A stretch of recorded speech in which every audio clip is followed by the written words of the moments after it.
ធ្លាក់ភ្លៀងពីរថ្ងៃជាប់គ្នាបងប្អូនអញ្ចឹងស្មៅយើងលាស់ខៀវខ្ចីបន្តិចហើយថ្ងៃនេះម៉ោង8ជាងហើយតែមកចាប់ផ្ដើមប្រឡែងគោឲ្យចេញស៊ីស្មៅកុំឲ្យវាដីសើមពេកអញ្ចឹងណាបងប្អូនបាទហើយគោមកខាងខ្ញុំនេះគឺប្រឡែងអញ្ចឹងទេបងប្អូនប្រឡែងអត់ដូចទៅខាងបងប្អូនទេខាងបងប្អូននៅខាងស្រុកកណ្ដាលរបស់ខ្ញុំគឺគេចិញ្ចឹមដាក់ទ្រុងទេហើយមកខាងនេះគឺចិញ្ចឹមប្រឡែងអញ្ចឹងណាបាទចាំប្រឡែងចោលអញ្ចឹងទៅដើរខ្វៀលដើរអីអញ្ចឹងណាថ្ងៃតោះឥឡូវយើងទៅតាមដានអ្នកនរគ្នាអំពីទស្សនវិជ្ជាគោរបស់យើងតើថ្ងៃហ្នឹង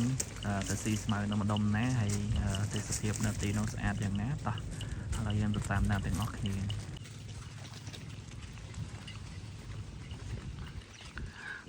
កន្លែងនេះដីវាលធំបងប្អូនបាទដីវាលធំហើយខាងនេះស្ថិតធំមន់គេទីឡើងគេចាំមន់ហើយអញ្ចឹងទៅដីសល់ដីឡូដីវាលច្រើនអញ្ចឹងយើងសួរប្រឡែងគោប្រឡែងអីដើរស៊ីស្មៅស៊ីអីដែរអញ្ចឹងណា